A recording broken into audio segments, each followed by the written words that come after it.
मित्रों, इंडियन रियासत मणिपुर के अंदर मई से लेके एक सिविल वॉर चल रही है और इस सिविल वॉर को कंट्रोल करने में, या मुझे यूं कहना चाहिए कि कुकी कम्युनिटी को क्रश करने में बीजेपी सरकार अभी तक नाकाम रही है, क्योंकि वहां से भी इनको रेजिस्टेंस का सामना करना पड़ रहा है हिली एरियाज से।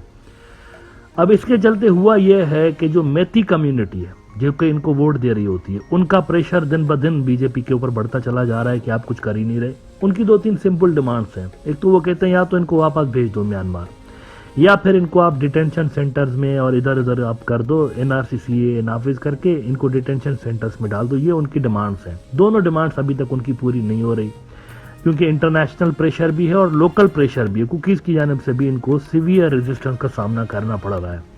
तो इसके चलते मैती कम्युनिटी का गुस्सा बीजेपी के ऊपर बढ़ता चला जा रहा है कि ये इतने इकट्ठू किस्म के लोग हैं कि कुछ कर ही नहीं रहे।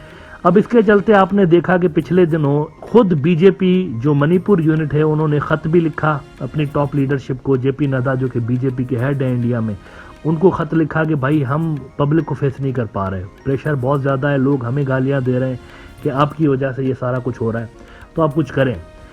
अब इसके चलते वो जो कल भी मैंने आपको बताया था कि इनका जो पुराना तरीका है वारदात है कि ये अपनी बैड गवर्नेंस, अपनी नालायकी को मुसलमानों की तरफ या पाकिस्तान की तरफ या बांग्लादेश की तरफ डाइवर्ट कर देते हैं और पब्लिक को बताते हैं कि असल कल्प्रिट्स ये हैं, ताकि सारा जो गुस्सा है इनसे डाइवर्ट हो जाए थर्ड पार्टीज की तरफ, जिनका असल में मैटर से लेना देना ही नहीं होता। तो ये जो मणिपुर का वाकया है, इसको बांग्लादेश के साथ उन्होंने जोड़ने की कोशिश की। NIA, नेशनल इन्वेस्टिगेटिव एजेंसी जो इंडिया की है, जो कि आमतौर पर बीजेपी सरकार की जानिब से पॉलिटिकल इंजीनियरिंग के लिए यूज होती रहती है। CBI, NIA, ये वो इदारे हैं जिनको पॉलिटिकल इंजीनियरिंग के लिए मोदी सरकार यूज करते रहे हैं थ्रू आउट द ईयर्स। तो इनको दोबारा से काम पे लगा दिया और कुछ बंदों को जो है वो इन्होंने सामने लाकर कहा कि इनको हमने पकड़ा है। ये कह रहे हैं कि मणिपुर के अंदर जो कुछ भी हो रहा है ना, गंद जितना भी हो रहा है, इसमें वेपन्स हम सप्लाई कर रहे हैं और सारा गड़बड़ी हम क्रिएट कर रहे हैं। तो NIA को एक पेपर पकड़ा दिया गया, उन्होंने रीड कर दिया। अब आज N बैरन सिंह, जो कि मेन कल्प्रिट है इस सारे के सारे फड्डे का, क्राइसिस का, क्योंकि कुकी कम्युनिटी की जो शुरुआती डिमांड थी वो थी यही कि N बैरन सिंह रेसिस्ट किस्म का बंदा है, इनके साथ हम गुजारा नहीं कर सकते, इनको किक आउट करें यहाँ से, इनको हटा दें, CM की कुर्सी पे हटा दें इनको।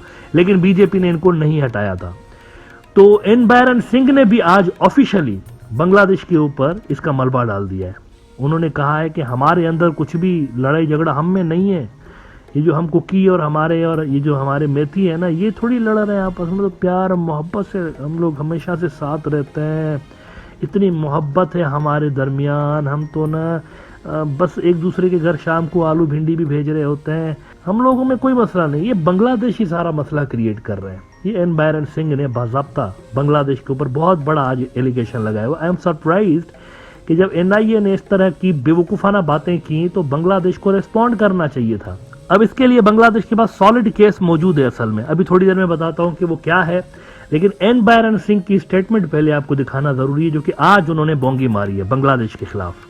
स्क्रोल इंडिया का न्यूज आउटलेट है, इन्होंने रिपोर्ट किया है कि a war against the Indian union, Manipur CM N Biren Singh on ongoing crisis in the state. He alleged that Myanmar and Bangladesh-based Kuki militants were responsible for the conflict that has left over 200 persons dead. अपनी बेहूदगी का मलबा इन्होंने Myanmar और बांग्लादेश के ऊपर डालना शुरू किया है कि उनकी सॉइल से प्रॉब्लम हमारे लिए क्रिएट हो रहा है। मैं तो बड़ा अच्छा हूँ, जबरदस्त किस्म का एडमिनिस्ट्रेटर हूँ, मैं थोड़ा ही, मोदी साहब थोड़ा ही, ये बांग्लादेश वाले, उनकी सॉइल और म्यांमार की सॉइल बड़ा मसला क्रिएट कर रही है मेरे लिए।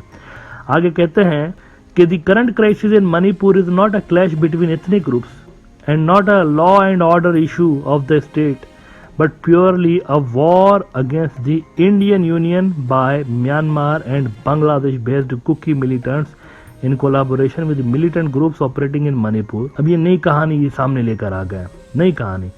कल भी बताया था, ये जो सारा मामला स्टार्ट हुआ मणिपुर के हाई कोर्ट के जज के ऊपर दबाव डाल के, वो जो पुराना एक स्टेटस को था कोटा सिस्टम का, उसको डिस्टर्ब करके मैती कम्युनिटी को फायदा दिलवाया गया उस फैसले में, जिस पे कुकी नाराज हो गए और कुकीज ने पहले पीसफुल प्रोटेस्ट करना शुरू किए, उस पीसफुल प्रोटेस्ट को ताकत के जरिए वैसे ही कुचलने की कोशिश की जैसे मुसलमानों के प्रोटेस्ट। आपको याद होगा दिल्ली के अंदर NRC के ऊपर जो क्रैकडाउन पुलिस का हुआ था, ऐसा ब्रूटल क्रैकडाउन हुआ था कि जैसे कि ये मानो कि पाकिस्तान की फौज के साथ लड़ रहे हो। अपने ही मुसलमानों के ऊपर उन्होंने ऐसा क्रैकडाउन किया था। इधर भी वही कुछ किया इन्होंने, क्योंकि बेचारे क्रिश्चियन है ज्यादातर, उनके ऊपर फोर्स अनलीश कर दी गई मोदी सरकार की जानिब से। पुलिस अमित शाह के अंडर में है ना, होम मिनिस्टर वही है, पुलिस उसके अंडर में। पुलिस को भरपूर इन्होंने आदेश दे दिया कि जाके इनकी खूब पिटाई करो। अब जब ये मार खाने लगे कुकीज, तो वहां से भी फिर मार खाने के बाद वायलेंस का जवाब वायलेंस से उन्होंने भी देना शुरू किया। मसला क्रिएट इनकी अपनी बेवकूफी की वजह से हुआ है, लेकिन ये इल्जाम बांग्लादेश के ऊपर लगा रहे हैं। अब देखिए 2017 का आपको एक बड़ा इंपॉर्टेंट स्टेटमेंट दिखाता हूं। ये इंडिया की अपनी जो BSF है ना, उनकी बॉर्डर सिक्योरिटी फोर्स, उनका आपको कन्फेशन दिखाता हूं। उन्होंने कहा था, and I quote the Economic Times, कि first time insurgent camps in Bangladesh soil reduced to zero हो चुके, खत्म, जीरो, बिल्कुल कुछ भी नहीं है वहां पे। तो ये एन बैरन सिंह क्यों बकवास कर रहा है कि सॉइल बांग्लादेश की यूज हो रही है? भाई म्यांमार का अगर आप कहते तो समझ में आता, उधर सिविल वॉर चल रही है, बहुत सारी जगह ऐसी हैं जहां पर गवर्नमेंट की रेट नहीं है। लेकिन बांग्लादेश का नाम आप कैसे यूज कर रहे हैं, जबकि BSF खुद कह चुकी है कि जीरो वहां पर कैंप्स हैं। पहले भी कई मरतबा, इसके बाद भी आप कह चुके हैं, कन्फेस कर चुके हैं, कोई कैंप नहीं है। यहां तक स्टोरीज आती रही कि शेख हसीना ने उन इंसर्जेंट्स को भी, इंडिया के खिलाफ जो इंसर्जेंट्स है ना वहां पे, उनको भी पकड़ पकड़ के इंडिया के हवाले किया, जिनका इंडिया ने डिमांड ही नहीं की हुई थी। बोनस में उनको भी दे दिया गया था। इतना भरपूर क्रैकडाउन हुआ था, जीरो हो गए कैंप्स वहां पे। तो फिर आप इस वक्त क्यों इल्जाम लगा रहे हैं? ये जो इशू आप कह रहे हैं ना, ये कह रहे हैं आप वॉर अगेंस्ट इंडियन यूनियन। कितना बड़ा एलिगेशन है कि बांग्लादेशी सॉइल से इंडियन यूनियन के खिलाफ वॉर चल रही है। तो इसको बहाना बना के तो आप कुछ भी कर सकते हैं। फिर आप जब एक केस बिल्ड कर रहे हैं ना आप, कि वहां से सॉइल उनकी यूज हो रही है हमारी यूनियन को डिस्टर्ब करने के लिए।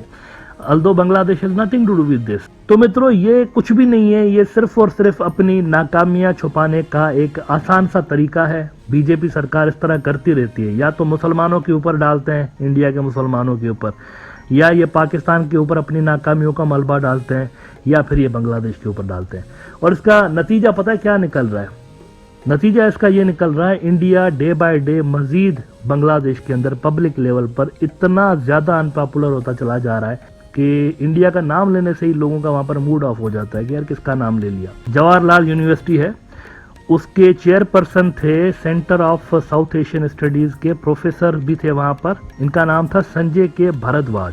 अब संजय भारद्वाज की आज के दिन न्यू एज बांग्लादेश में एक स्टेटमेंट छपी है, वो मैं आपको दिखाना चाहूंगा। ये लम्हा फिक्रिया है, सोचने की बात है। इंडिया के अंदर जो भी वहां पर लोग बांग्लादेश की पॉलिसीज चला रहे हैं ना, उनके लिए सोचने की बात है। इस तरह के बेसलेस एलिगेशंस कोई भी गली का गुंडा उठा के लगा रहा होता है कि उनकी सॉइल यूज हो रही है, उसके वजह से इंडिया अनपॉपुलर हो रहा है। अब संजय भारद्वाज बोल रहा है कि Dhaka daily relations hindered due to lack of people to people connection. और आगे कह रहे हैं there is a lack of communication and public diplomacy to improve the public perception of India and Bangladesh. मुझे बताएं कि इस तरह की जो बातें हो रही होती हैं, उसके बाद क्या पब्लिक परसेप्शन इंडिया का बेहतर होगा?